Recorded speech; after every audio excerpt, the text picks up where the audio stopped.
सुकून के संदेश होते, मानव धर्म और मानव कर्म के संदेश होते। और ये संदेश केवल संत महात्मा फकीर देते हैं, जो समदर्शी होते हैं, जो समस्त जीवों के अंदर उस प्रभु के अंश को देखते हैं। ऐसे समदर्शी उन महात्माओं की खोज करो। ये मत देखना कि महात्मा किस जाति के हैं, महात्मा किस बिरादरी के हैं। अरे जातियां कर्म के अनुसार बनाई गई, जन्म के अनुसार नहीं। मनुष्य की एक ही जाति है, वो है मानव जाति। और इसी मानव जामे में बैठ करके हमें उस मालिक की भक्ति करनी है। प्रेमी भाई बहनों, सुपच जाति के भंगी थे। रैदास जी महाराज जाति के हरजन थे और मीराबाई जाति की छत्राणी थी। अगर वे सब उस मालिक को प्राप्त कर सकते हैं तो आप भी उस मालिक को प्राप्त कर सकते हो। लेकिन बगैर महात्माओं के, बगैर गुरु के कोई भी जीव इस संसार समुद्र से ना कोई पार हुआ और ना ही कोई हो सकता। ये समुद्र ऐसा है जिसके ना इस किनारे का पता, ना उस किनारे का पता कोई नहीं जान सकता। ये दुनिया कब बनी, कितनी बार प्रलय और महाप्रलय हो गई, लेकिन इतना जरूर मालूम है कि जिस दिन से दुनिया बनी है हम लोग यहीं पर भटका खा रहे हैं। अगर इधर से हवा चली, नैया हमारी उधर चली गई और कहीं उधर से हवा चल गई, हमारी नैया डगमगाते हुए इधर चली गई। न जाने कितने युग और कल्प बीत गए, लेकिन हमारी ये जीवन की नैया आज तक इस भवसागर से किनारे नहीं लगी। इसलिए नर नारियों, सौभाग्य से वक्त का इतना बड़ा वरदान आपको मिला, ये मानव तन आपको मिल गया। न जाने किस महात्मा की दया हो गई, न जाने कौन से जन्म जन्मांतरों के शुभ पुण्य कर्म उदय हो गए, जो आपको ये मनुष्य शरीर मिल गया। अरे अब की बार ये मौका तुमको मिल गया, मिली नरदेह यह तुमको, अब बनाओ काज कुछ अपना, पचो मत आ इस जग में, जानियो रैन का सुपना। प्रेमी भाई बहनों, जैसे रात में हम लोग स्वप्न देखते हैं, हालांकि उस समय पर हमें स्वप्न सच मालूम पड़ता है, असली प्रतीत मालूम होता है। लेकिन जब हम लोग सुबह उठते हैं, जब हमारी आंखें खुलती हैं, तब हमें होश आता है कि नहीं भाई, हम तो स्वप्न देख रहे थे, ये सब भ्रम है। ठीक उसी प्रकार से ये दुनिया भी 10-20-100 साल का स्वप्न है। अब आप कहोगे हम जाग रहे, परंतु प्रेमी भाई बहनों, ऐसा हरगिज नहीं है।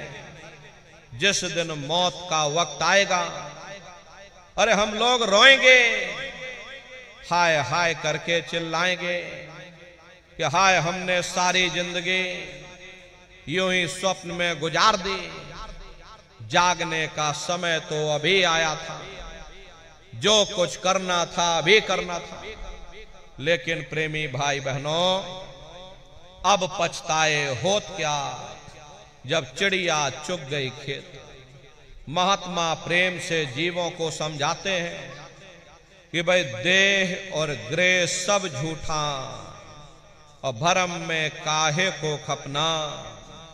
ये घर बार हमारा अपना नहीं, अरे पराया देश है, ये सराय खाना है, ये मुसाफिर खाना है, ये शरीर भी तुम्हारा अपना नहीं, ये भी काल का पिंजरा है, किराए का मकान है, पराया मकान है। किसी को 40-50 साल के लिए मिला तो किसी को 80-90-100 साल के लिए मिल गया।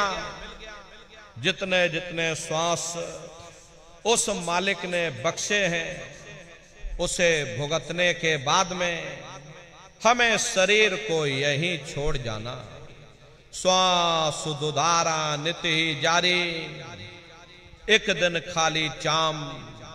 प्रेमी भाई बहनों, एक तालाब पानी से चाहे कितना भी क्यों ना भरा हो, आप एक छोटी सी नाली काटकर खोल दीजिए, तालाब में छोटा सा छेद कर दीजिए, तो सारा पानी ही तालाब से बाहर निकल जाएगा।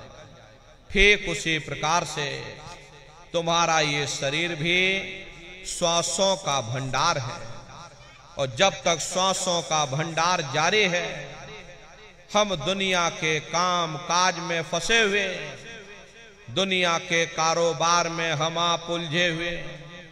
लेकिन जिस वक्त ये श्वासों का भंडार खाली होगा, अरे टेलीफोन खड़क जाएंगे, तार पहुंच जाएंगे, संदेश पहुंच जाएंगे, सब रिश्ते नातेदार, सब कुटुंब परिवार वाले, सब अड़ोस पड़ोस वाले मिनटों सेकंडों में इकट्ठा हो जाएंगे। प्रेमी भाई बहनों, जिस शरीर से तुम इतना प्रेम किया करते थे, साबुन से मल मल करके नहाते थे, उसे कोई एक रात भी घर में रखने को तैयार नहीं होता। ये कंधों पर लटका करके शमशान भूमि पर छोड़ करके आ जाते। हिंदू लोग तिनका तोड़ाते, जैसे तिनका टूट गया तेरा मेरा रिश्ता नाता टूट गया। मुसलमान सिख या ईसाई लोग खाक की मिट्टी कब्र में डाल देते। जो मेरे लिए खाक की मिट्टी है, वह मेरे लिए तू है। अरे मामूली कष्ट नहीं होता, मौत के समय में घनघोर पीड़ा होती है। जन्मत मरत दुसह दुख हुई, सहजो बाई ने बयान किया है। सहजो मौते आइया, अंगे अंग दिया तोड़, हिया जरे छाती फटे, उठे पीर घनघोर। गुरु महाराज सत्संग में फरमाते थे, जैसे 1,00,000 बिच्छू एक साथ मिल करके हमारे शरीर पर डंक मारे, उससे भी लाखों करोड़ों गुना ज्यादा मौत के समय में दर्द होता है।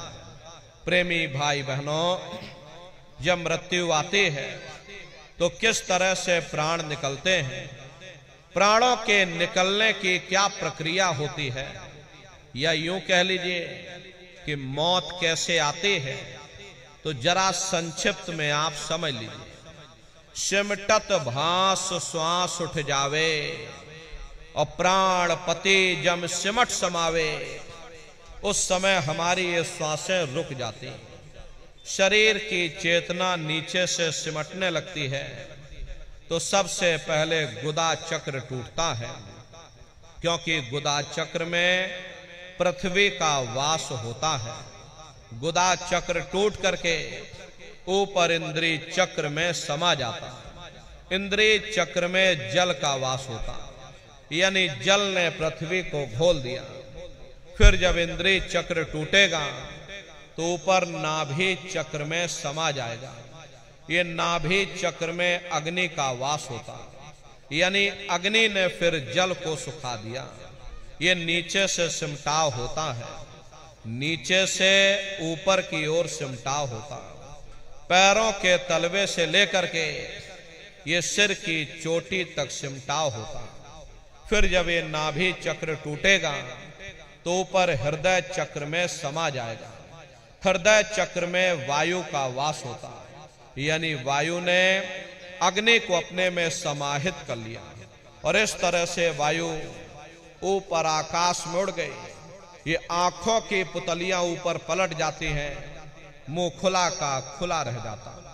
अरे महात्मा समझाते हैं कि भाई जब यह कर्म कला उपजावे और बुद्ध सुरत की आन दबावे, जब यह जीवात्मा पांचों तत्वों को लांग करके जल पृथ्वी अग्नि वायु आकाश पांचों तत्वों को लांग करके ऊपर आते हैं, तो काल दाढ़ में आन दबानी, जब ढर के नैनन से पानी, जब काल अपनी दाढ़ में दबाता है उस समय नेत्रों से पानी निकलता, इंद्रियां टूट टूट करके चकनाचूर हो जाती, सब नात रिश्तेदार खड़े रह जाएंगे, लगे टकटके दिखे न भाई, वाह समय को करे सहाय। उस समय मरने वाला टकटकी लगाकर देखता है कि कोई मेरी मदद कर दे, कोई मेरी सहायता कर दे, कोई मुझे बचा ले। लेकिन प्रेमी भाई बहनों, सब नात रिश्तेदार खड़े रह जाते, भाई बंधु सब देखते रह जाते, डॉक्टर वैद्य हकीम सब आपको घेरे रह जाते, लेकिन उस समय आपको कोई बचा नहीं पाता। जम के दूत घेर चौफेरा, निक्षय प्राण छोड़ के डेरा। यमदूत आते हैं, प्राणों की डोरी को तोड़ देते और जीवात्मा को खींच करके इस शरीर से बाहर कर दिया जाता। जैसे ही जीवात्मा शरीर से अलग हुई, ये शरीर हमारा मिट्टी हो जाता। अरे इस मिट्टी को ले जा करके तुम शमशान भूमि पर जला करके राख कर देते। हाड़ जले जैसे लाकड़ी, केस जले जैसे घास, कंचन जैसी काया ढह गई, कोई ना आवे पास। ये कहानी हमारी आपकी यहीं समाप्त हो गई। ये जात बिरादरी के रगड़े झगड़े, ये नाम, ये रुतबा, ये शानो शौकत, ये पद और प्रतिष्ठा, ये प्रधानी और ये कलेक्टरी, ये सब तुम्हारी यहीं समाप्त हो गई। लेकिन उधर देखो क्या होता, तुम्हारी जीवात्मा को ले जाकर के ऊपर धर्मराज की कचहरी में पेश कर दिया जाएगा। वहां पलक झपकते ही तुम्हारे अच्छे और बुरे कर्मों का हिसाब किताब हो जाएगा। अरे धर्मराज तुमको सजा सुना देंगे, ले जाओ इनको फलाने नरक में डाल दो, क्योंकि मैंने इनको मौका दिया था। जब ये मां के गर्भ में उल्टे लटके हुए थे, सिर इनका जब नीचे था, पैर जब इनके ऊपर थे, मां के गर्भ में जब ये उल्टे लटके हुए थे, जठराग्नि में जब ये तप रहे थे, उस समय इन्होंने मुझसे प्रार्थना की थी कि हे मालिक, अब प्रभु कृपा करो वे भांति, और सब तज भजन करे दिन राती। कि हे परमात्मा, इस बार हमको मौका दे दो, इस बार हमको मनुष्य शरीर दे दो, हम भजन करेंगे, भक्ति करेंगे, हम अपनी जीवात्मा का कल्याण करेंगे। तो मैंने इनकी प्रार्थना को स्वीकार कर लिया और इनको मैंने सुंदर सा ये मनुष्य शरीर दे दिया और कह करके मैंने भेजा था कि भाई ये मनुष्य शरीर ये किराए का मकान है, ये तुम्हारा अपना नहीं है। अगर ये तुम्हारा अपना होता तो हमेशा तुम्हारे पास रहता। ये तुम्हारा अपना नहीं, ये मैंने तुमको कुछ समय के लिए किराए का ये मकान दिया है। हाँ, तुम अपनी जीवात्मा को मेरे किराए के मकान में बैठा करके मालिक की भक्ति करके समय रहते अपनी जीवात्मा को जगा लेना, अपनी जीवात्मा का कल्याण करा लेना। अरे मैंने कुछ समय के लिए तुम सबको ये किराए का मकान दिया है और जब समय पूरा होगा तो मैं अपने सिपाहियों को ऊपर से भेजूंगा और उस समय पर तुम मेरे किराए के मकान को खाली कर देना। लेकिन इतना ध्यान रखना, जैसा साफ सुथरा मैंने तुमको ये किराए का मकान दिया है, वैसा ही साफ सुथरा तुम मुझको वापस लौटाना। लेकिन इस किराए के मकान में बैठ करके इन्होंने बुरे खोटे पाप कर्म कर डाले। मेरे किराए के मकान को इन्होंने अपने कर्मों से गंदा कर दिया, इसलिए कर्मों की सजा इनको मिलेगी। ले जाओ इनको फलाने नरक में डाल दो। अरे महात्मा कभी झूठ नहीं बोलते।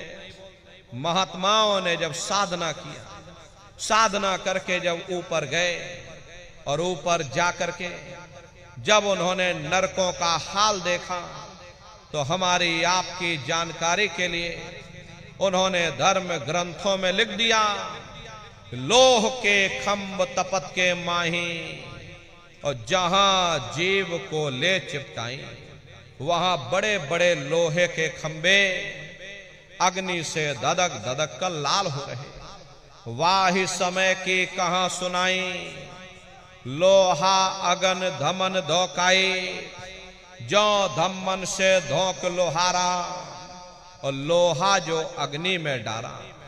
जिस तरह से लोहार लोहे को अग्नि की भट्टी में तपा तपा करके लाल कर देता, ऐसे ही प्रेमी भाई बहनों उन नरकों में भी बड़े बड़े लोहे के खंबे अग्नि की भट्टी में तप करके लाल हो रहे। ऐसे खोटे जीवों को उन्हीं तपते हुए खंभों के ऊपर लिटा दिया जाता। अरे जीव हाय हाय करके चिल्लाता है, तड़फ तड़फ जीव जुलम बुखारी, और तपत खंभ दुख उपजे भारी। असहनी वेदना होती है, असहनी दुख और दर्द होता, जीव वहां रोता और चिल्लाता रहता। लाखों लाख योजन मील तक तुम्हारे रोने चीखने चिल्लाने की आवाज उन नरकों से हो करके गुजरती है।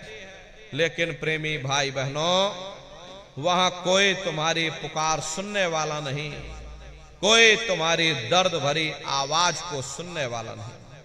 कभी कभी हम लोगों के मन में एक ख्याल आता है कि भाई हमारी जीवात्मा तो अजर अमर है, नैनम छिंदति शस्त्राणी नैनम दहति पावका, ना जीवात्मा को कोई शस्त्र काट सकते हैं और ना ही हमारी जीवात्मा को कोई अग्नि जला सकती है।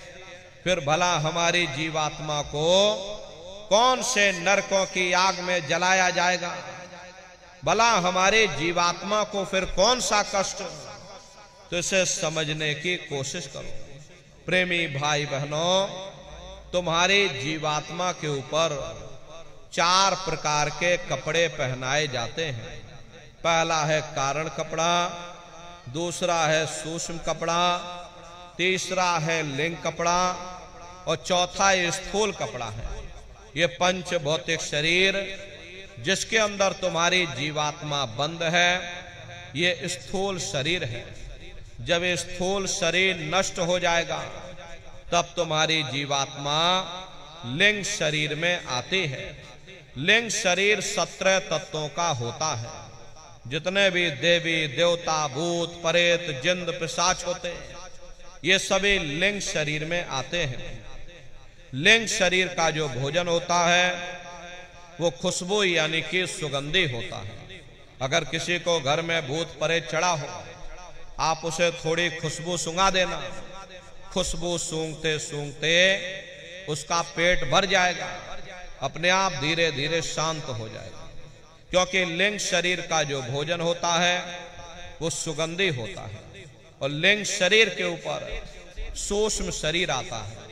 सूक्ष्म शरीर का जो भोजन होता है वो प्रकाश होता है। और सूक्ष्म शरीर के ऊपर कारण शरीर आता है। कारण शरीर का जो भोजन होता है वो शब्द यानी कि अमृत होता है। और कारण शरीर के ऊपर जब तुम्हारी ये जीवात्मा तीसरे मंडल पर पहुंच करके उस अमृत के सरोवर में जब तुम स्नान कर लोगे, तब तुम्हारी जीवात्मा के ऊपर से सारे कपड़े सारे खोल उतर जाएंगे। तब तुम्हारी जीवात्मा अपने असली स्वरूप में वापस आ जाएगी। इसका खुद का प्रकाश 16 सूर्य के बराबर हो जाएगा। तब तुम्हारी जीवात्मा को ना कोई शस्त्र काट सकते हैं और ना ही कोई अग्नि जला सकती है। लेकिन जब तक तुम्हारी जीवात्मा इन शरीरों में बंद है, इन खोलों में बंद है, तुमको सुख और दुख की अनुभूति होती रहेगी। तो लिंग शरीर में ही तुम्हारी जीवात्मा को नरकों की आग में जलाया जाता है। अरे महात्मा कहते हैं नर के अनेक और हैं, कहां लग कहूं बखान, दुख भोगते यह जीव जो जाने जो भोग समान। कहते भाई एक नरक नहीं, ऐसे वहां पर अनेकों अनेक नरक बने हुए, अलग अलग खोटे पाप कर्मों के वहां पर अलग अलग नरक बने हुए। गरुड़ पुराण में 36 प्रकार के नरकों का वर्णन किया गया। कुंभी नरक निदान्य है, पड़े जीव जग जाए, सिर समेत डूबा रहे और सदा नरक के माही। कुंभी कहते हैं घड़े के आकार का बड़ा विशाल नरक वहां बना, दुनिया भर का मवाद उसमें भरा, बड़ी भारी बदबू उसमें से आती, जीवों को ले जाकर उसी में डाल दिया जाता। कुंभी नरक कल्प लो वासा, मुख में नरक नाक में श्वासा। कल्प लो वासा यानी 1000 चौकड़ी युग का एक कल्प होता है, और कल्प लो वासा यानी युगों युगों तक ये जीव नरकों की सजा को भोगता रहे। और नरकों की सजा भोगने के बाद में इन्हीं जीवों को सीधे मनुष्य शरीर आपको दोबारा नहीं मिलेगा, बल्कि ले जाकर के 4 खान 84 लाख योनियों में डाल दिया जाएगा। जैसे बच्चा होता है, अब बच्चा पहले कक्षा 1 पास करेगा, फिर कक्षा 2 में जाएगा। ऐसे ही प्रेमी भाई बहनों वहां पर भी पूरा चैनल बना हुआ।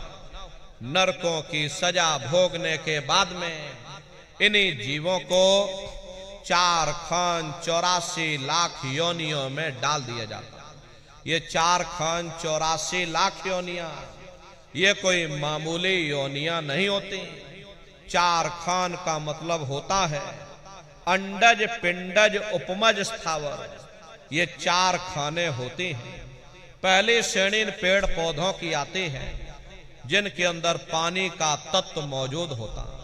कभी ये भी मनुष्य हुआ करते थे, लेकिन आज अपने कर्मों का ये भोग पा रहे, एक जगह पर पेड़ बनके खड़े हुए। दूसरी श्रेणी कीड़े मकोड़ों की आती है जिनके अंदर पृथ्वी और अग्नि का तत्व मौजूद होता है। तीसरी श्रेणी पंछियों की आती, चौथी चौपाए जानवरों की आती, और 5वीं स्वयं इंसानों की आती है जिसके अंदर 5 तत्व जल पृथ्वी अग्नि वायु आकाश 5 तत्व मौजूद होते। प्रेमी भाई बहनों ये 4 खाने हैं, इनकी अलग अलग कुल 84 लाख योनियां होती हैं। अब आप पेड़ पौधों को ही देखिए तो ये आम का पेड़ अलग है, नीम का पेड़ अलग है, पीपल का पेड़ अलग है। ऐसे ही अलग अलग प्रजातियों के कीड़े मकोड़े, अलग अलग प्रजातियों के पशु और पंछी, कुल मिलाकर 84 लाख योनियां हैं। हम दुनिया के जीव नरकों की सजा भोगने के बाद में इन्हीं 84 लाख योनियों में डाल दिए जाते हैं। अरे मामूली कष्ट नहीं होता। हमको आपको देखो गर्मी लग गई तो हम लोग छाया में आ गए, सर्दी लग गई कंबल रजाई ओढ़ लिया, भूख लग गई भोजन कर लिया, बीमार हो गए अस्पतालों में चले गए, अपना अपना इलाज करवा लिया। लेकिन देखो इन जानवरों को, क्या गर्मी क्या सर्दी और क्या बरसात, एक एक रोटी के टुकड़े के लिए बेचारे दर बदर रोड पर भटकते रहते। किसी का हाथ कट गया, किसी का पैर कट गया, किसी को आपने जीते जी काट डाला, मुर्गी की पकड़ करके गर्दन ही घुमा डाली। अरे उनको भी दर्द होता है, उनको भी तकलीफ होती है, लेकिन वे बेचारे बेजुबान हैं, कुछ बोल नहीं पाते, कुछ बता नहीं पाते। हम लोगों के अंदर ये जुबान है, हम लोग बोल बता देते हैं, वे सिर्फ रोते और चिल्लाते रहते। अरे कौन उनकी पुकार सुनने वाला, कौन उनकी दर्द भरी आवाज को सुनने वाला, कौन सी अदालत में जाकर के वे बेचारे दरवाजा खटखटाएं, या कौन मजिस्ट्रेट उनकी फरियाद को सुनेगा। प्रेमी भाई बहनों, कोई सुनने वाला नहीं है। अरे कई जन्म भय कीट पतंगा, कई जन्म भय मीन कुरंगा, कई जन्म पंखी सर्प होयो, और कई जन्म है वर वृक्ष जोयो। मिल जगदीश मिलन की वरिया, चिरंकार यह देश सजरिया। करोड़ों करोड़ युगों से हम आप नरकों की सजा भोगने के बाद में फिर कभी कीड़े पतंगों की योनि में डाल दिए जाते हैं, कभी पेड़ पौधों की योनि में डाल दिए जाते हैं, तो कभी हम लोगों को पशु और पंछियों की योनि में डाल दिया जाता है। प्रेमी भाई बहनों, 84 लाख योनियों की सबसे जो आखिरी योनि होती है वो गाय और बैल की योनि होती है। गाय स्त्री का रूप लेती है और बैल पुरुष का रूप लेते हैं। ये 84 लाख योनियों की सबसे आखिरी योनि यानी कि अंतिम पायदान होता है। उसके बाद तब जाकर के हम लोगों को दोबारा फिर से मनुष्य शरीर प्राप्त होता। इसीलिए कहा गया कि बड़े भाग्य मानुष तन पाया, कोट जन्म जब भटका खाया। कोटान कोट जन्म जन्मांतरों तक अलग अलग योनियों में भटकने के बाद में तब बड़े सौभाग्य से तुम लोगों को ये मनुष्य शरीर प्राप्त हुआ है। लेकिन बड़े अफसोस की बात है, जैसे किसी को हीरा मिल गया, उसे हीरे की परख नहीं, उसने हीरे को ले जाकर गधे के गले में बांध दिया। ठीक उसी प्रकार से ये मनुष्य शरीर उत्तम से उत्तम है, लेकिन इंसान इसकी कद्र नहीं करता। खाने पीने ऐशो इशरत में अपने कीमती समय को और श्वासों की पूंजी को बर्बाद कर देता। रात गवायो सोए के, दिवस गवायो खाए, हीरा जन्म अमोल था, कौड़ी बदले जाए। भगवान राम ने कहा कि बड़े भाग्य मानुष तन पाया, सुर दुर्लभ सद ग्रंथ ही गाया। सुर कहते हैं देवताओं को। बड़े से बड़े देवी और देवता भी इस मनुष्य शरीर को पाने के लिए तरसते हैं, क्योंकि इसी मनुष्य रूपी मंदिर में बैठ करके हम आप उस परमात्मा की भक्ति कर सकते हैं। इसीलिए संतों महात्माओं ने इस पंच भौतिक शरीर को सच्चा हरि मंदिर कहकर याद किया कि हरि मंदिर यह शरीर है और ज्ञान रतन प्रकट होए, ये असली हरि मंदिर है। जब भी वो परमात्मा मिलेगा इसी हरि मंदिर के अंदर मिलेगा। इसी पंच भौतिक शरीर को ईसा मसीह साहब ने टेम्पल ऑफ लिविंग गॉड यानी जिंदा ईश्वर का मंदिर कहा। इसी पंच भौतिक शरीर को गुरु नानक साहब ने नर नारायणी देह कहकर याद किया। ये वो देह है जिसमें नारायण स्वयं विराजमान है। अरे वो नारायण जब भी मिलेंगे तुम्हें तुम्हारे अंदर मिलेंगे। यही कबीर साहब ने लिखा है, जो तिल माही तेल है, जो चकमक में आग, तेरा साईं तुझ में और जाग सके तो जाग। जैसे तिल में तेल होता है, पत्थर में अग्नि होती है, ठीक उसी तरह से वो मालिक हर एक के घट घट में, हर एक के वजूद के अंदर बैठा हुआ। यही महात्माओं ने कहा है कि कस्तूरी कुंडल बसे, मृग धूड़े बन माही, ऐसे घट घट राम हैं दुनिया देखे नाही। जैसे हिरन कस्तूरी की खुशबू को बाहर जंगलों में ढूंढता, हालांकि वो खुशबू उसके नाभि से होकर के आती है, वही हाल हम जीवों का है। हम दुनिया के जीव भी उस परमात्मा की खोज बाहर इस जड़ संसार में कर रहे। प्रेमी भाई बहनों, आप सभी लोग बुद्धिमान हो, अपनी अपनी बुद्धि से आप जरा स्वयं विचार करके देखिएगा।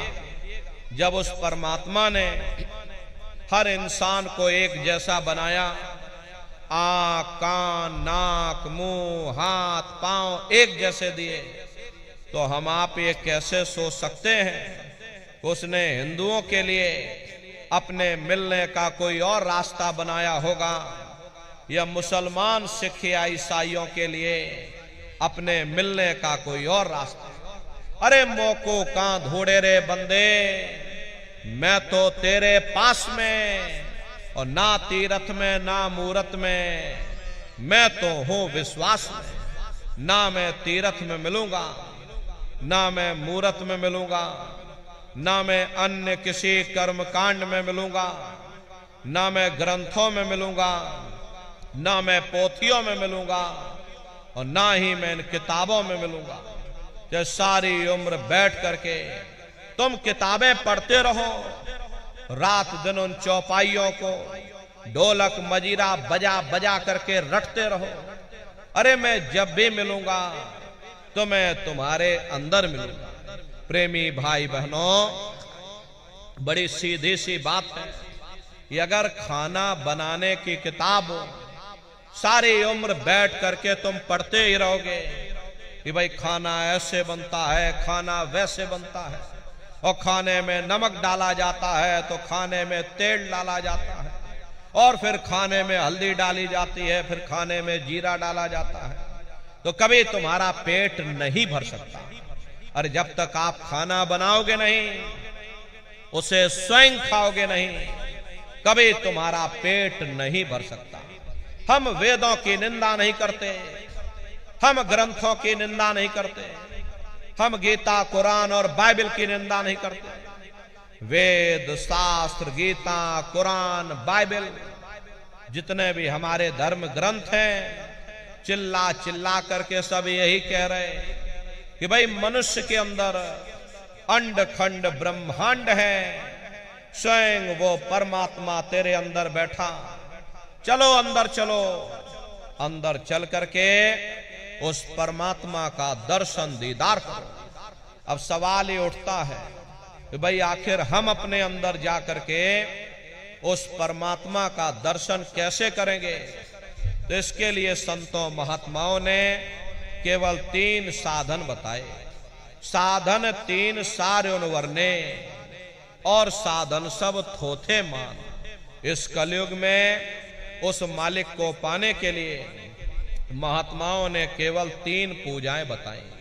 पहला है सुमरन, दूसरा है ध्यान, और तीसरा है भजन।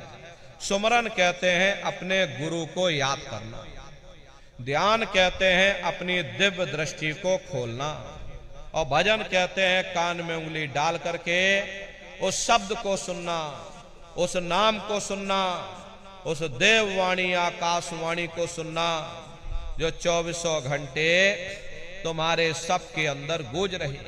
प्रेमी भाई बहनों, ये सुरत शब्द नाम योग की साधना है। जितने भी महात्मा धरती पर आए, उस मालिक को पाया तो सुरत शब्द नाम योग की साधना करके ही पाया।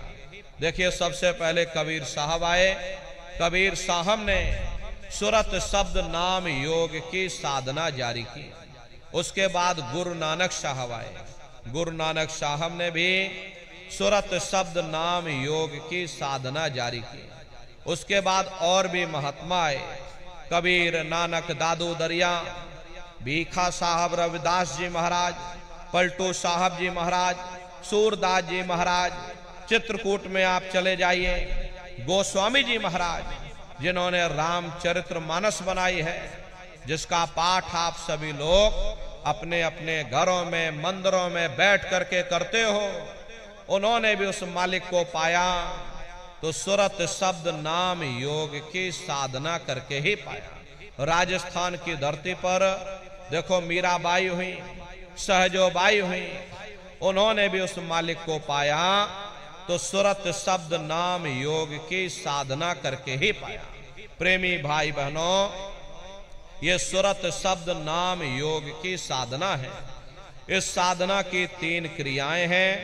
पहला है सुमरन, दूसरा है ध्यान और तीसरा है भजन। तो कैसे आप लोग सुमरन करोगे, कैसे आप लोग ध्यान करोगे और कैसे आप लोग भजन करोगे, बैठ करके अच्छी तरह से समझिएगा। बहुत से नए प्रेमी भाई बहन आए हुए हैं, तो सुमरन ध्यान और भजन हमको कैसे कैसे करना है आप लोग अच्छी तरह से समझ लीजिए और फिर घर पर जा करके करिएगा। तो सबसे पहले सुमरन कैसे किया जाएगा? सुमरन करने के लिए एक माला आप लोग ले लेना। ये देखिए प्रेमी भाई बहनों, 108 दाने की ये माला है।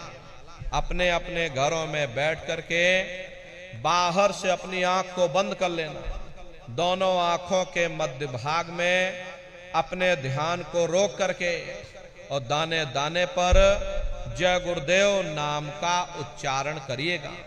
हर दाने पर जय गुरुदेव नाम, हर दाने पर जय गुरुदेव नाम, जय गुरुदेव जय गुरुदेव जय गुरुदेव जय गुरुदेव, कुल 108 बार करिएगा।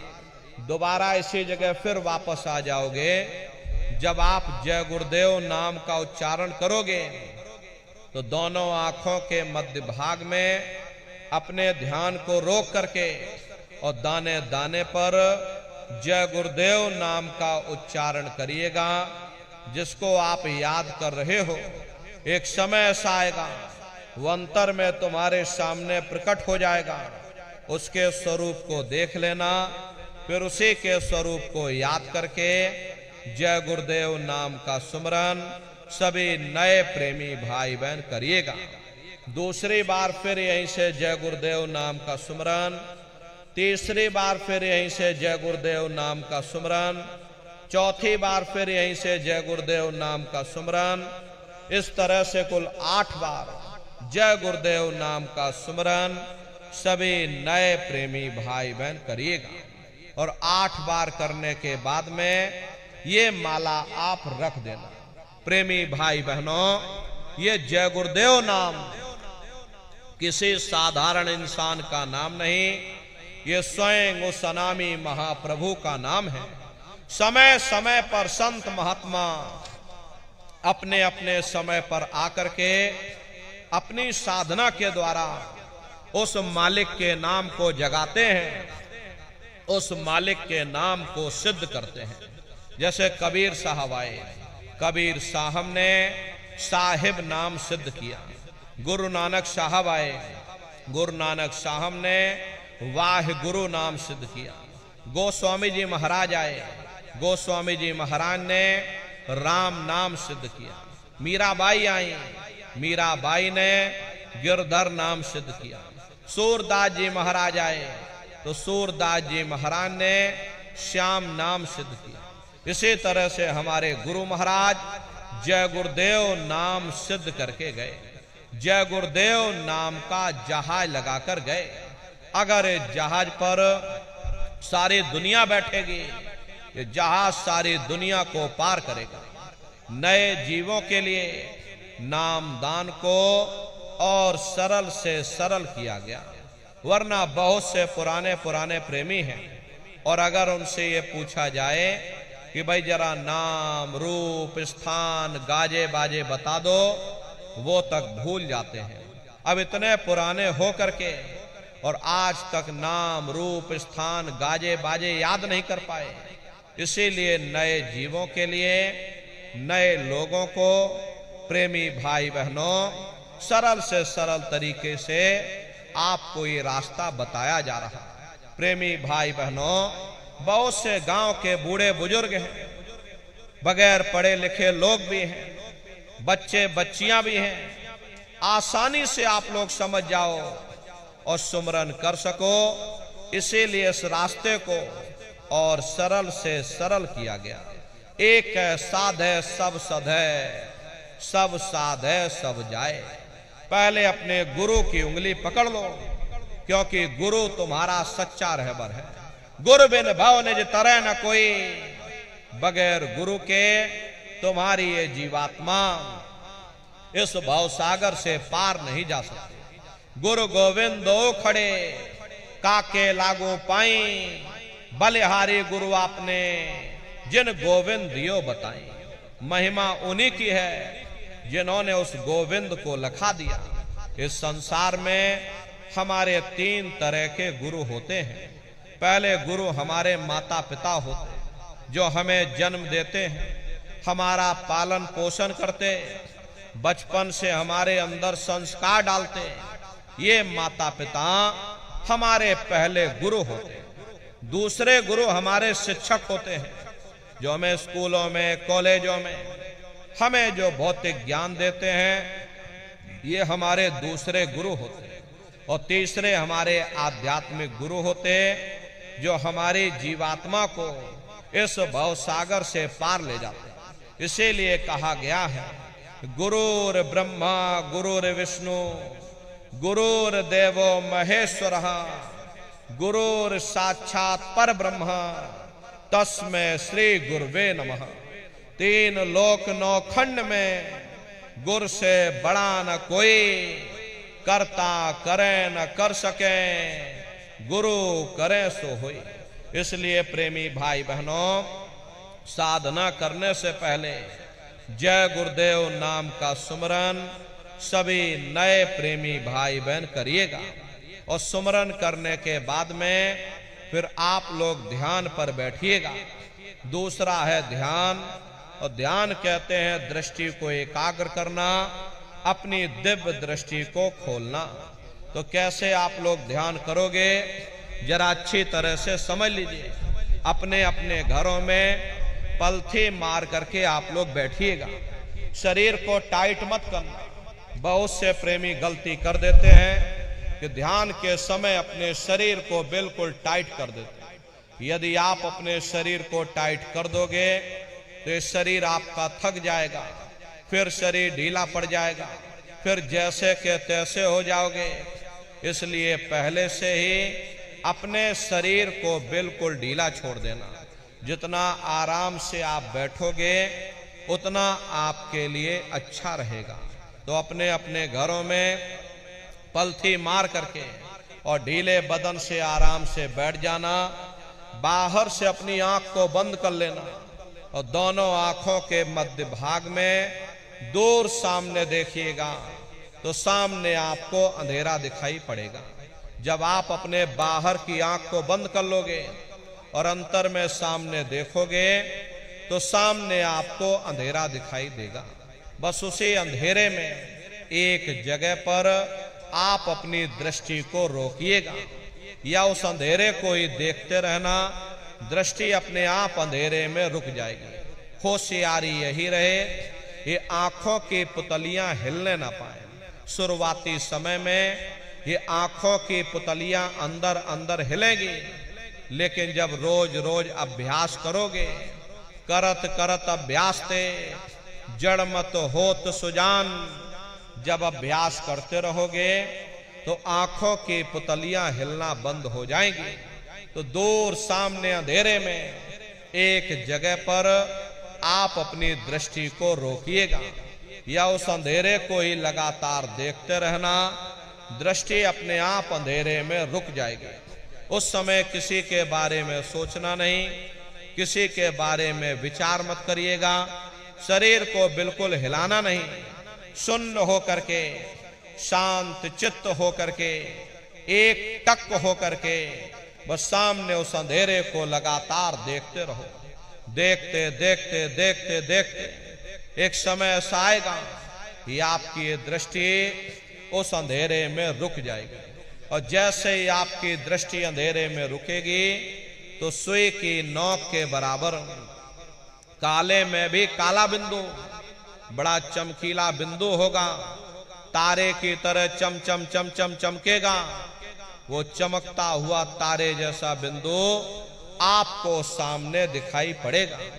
लेकिन वो बिंदु जब दिखाई पड़ेगा जब आपकी ये दृष्टि उस अंधेरे में रुक जाएगी। जैसे ही आपकी दृष्टि अंधेरे में रुकेगी, वो तारे की तरह से चमकता हुआ बिंदु आपको सामने दिखाई पड़ेगा।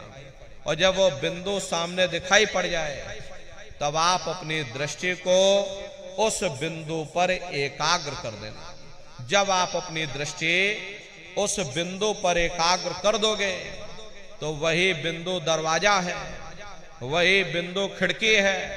उसे को हरि का द्वार यानी कि हरिद्वार कहा गया। बहुत विशाल वो दरवाजा है। ये संसार कुछ नहीं, ऐसे लाखों संसार इकट्ठे करके एक साथ दरवाजे के अंदर डाल दो, पता तक नहीं चलेगा। इतना विशाल वो हरि का द्वार तुम्हारे सबके अंदर बना हुआ है। एक छोटे से बीज को लेकर के हम आपसे कहें कि इस बीज के अंदर बहुत बड़ा पेड़ है तो आप भरोसा नहीं करोगे। लेकिन उस छोटे से बीज को जब आप जमीन में गाड़ दोगे, थोड़ा खाद पानी दोगे, वो बीज अंकुरित हो जाएगा। उसमें से विशाल लताएं भी निकलेंगी, विशाल शाखाएं भी निकलेंगी, विशाल वृक्ष का रूप भी होगा, उसमें से फल और फूल भी निकलेंगे। इसी तरह से आप सभी के अंदर सुई की नोक के बराबर तारे की तरह से चमकता हुआ छोटे से छोटा बिंदु है। उस बिंदु के अंदर बड़े बड़े ब्रह्मांड बसे हुए हैं। वो तारे जैसा चमकता हुआ बिंदु आपको सामने दिखाई पड़ेगा। और जब वो बिंदु सामने दिखाई पड़ जाए तब आप अपनी दृष्टि को उस बिंदु पर एकाग्र कर देना। जब आप अपनी दृष्टि उस बिंदु